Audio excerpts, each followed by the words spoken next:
If I'm good at one thing, it's keyboard shortcuts. In the blink of an eye, I can open a new tab in Safari, check my Insta, Alt-tab over to YouTube and finish with the news. Just in case something important happened in the last 4 minutes.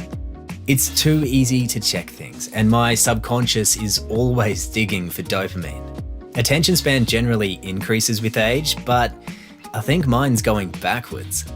Now think about this. How would your life change if your attention span increased by 10%? I think it would increase focused work, quality output, and create more meaningful, less distracted time with our loved ones. So the question is, can we repair our attention span? The answer is a big, relieving yes. So I've found 4 steps backed by science which are all aimed at repairing our attention span. Number 1, it's not sexy, but it works. Meditation.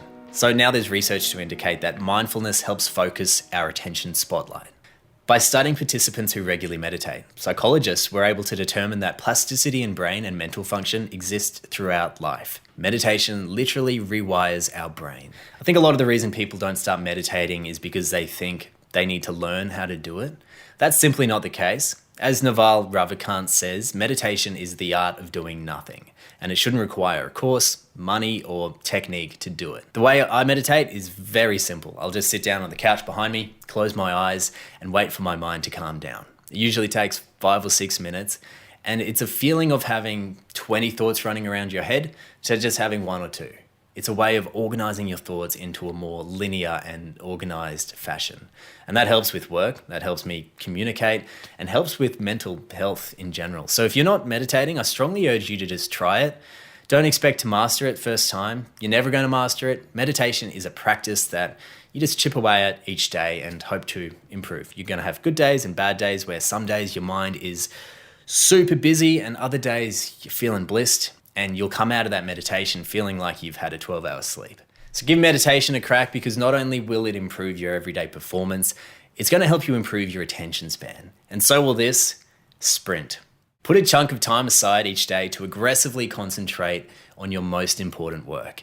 And during that time, which is 1 or 2 hours for me, harness all of your discipline to resist distraction. So for me, the sweet spot is about 5:30 in the morning. I'll get up, stretch, have a glass of water, and open Notion to write. If I can spend 45 minutes first thing writing, it'll stretch my attention span for the day and set the tone for my productive output for the day. Realistically, we can't do focused work for 8 hours a day. So I think it's important to take advantage of sprints. Put a timer on your phone or throw it into the next room. You can do website blockers on Safari, so you can't check your Instagram via Safari, which I've been known to do. Do whatever you can to reduce distractions during that 1 or 2 hours and just pump it. Because not only are you going to increase your output, you're going to start repairing your attention span. Number 3, information diet. As Mark Manson puts it, only allow yourself to check nutritious information. So this is all about setting a ruthless filter on all of your content. And here's some ways I do that. Number 1, social media. So I will unfollow any accounts who don't inspire me. Number 2, let's be real, 90% of news is irrelevant to us. And I think during the pandemic, we all got into the habit of just checking the daily case numbers because we were addicted to the fear. So I'm really trying to steer against checking the news for the sake of it. A good hack is to go to a website like Wikipedia Current Events, which gives a really great bullet point summary of global world news that you need to know about. News can be such a source of fear, so try and become aware of that and steer against it. Number 3, controversial, but TV. Do you really need the TV on every night? I'll try not to just have the TV on for the sake of it. If I get recommended a series, I'll make time to intentionally watch it, but I don't need to watch every episode of The Bachelor. This is all about just being a little bit more selective with the information that you're allowing in. If you swap that time at night to read a book, learn something, or plan your next day, you're really going to notice the snowball effect that has on the rest of your week. Spotify. So I always kind of felt at a disadvantage for not having a professional mentor. But what I've come to realize is that my mentors exist on the other side of the world in a podcast. Podcasts are such a wonderful source of information, and you can find any niche that interests you and is going to help you step towards your goals. So if you're not already, swap music in your car for a podcast and just notice how that's going to shift your energy for the day.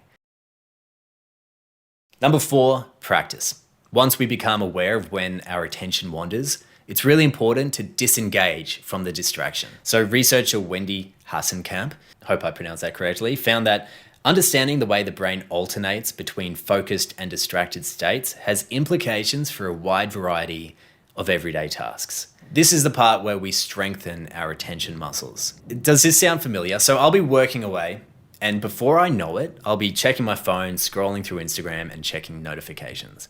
My subconscious mind is in the pursuit of a dopamine hit before I have any chance to interject.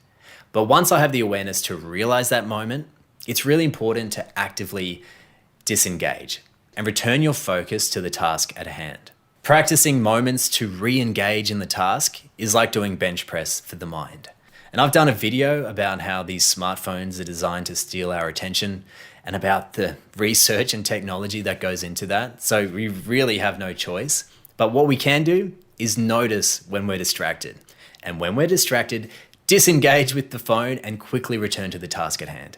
Doing this over and over will quickly form the habit and you will strengthen your attention span. So now I try to think of this as doing yoga for my brain. And every day I'll hit the mat to try and strengthen and stretch my attention muscle. I've noticed my work started to improve and I feel like I've got more of a handle on my time and energy management. Our phones are a weapon of mass distraction, and it's our responsibility to fight against them and retrain our brain.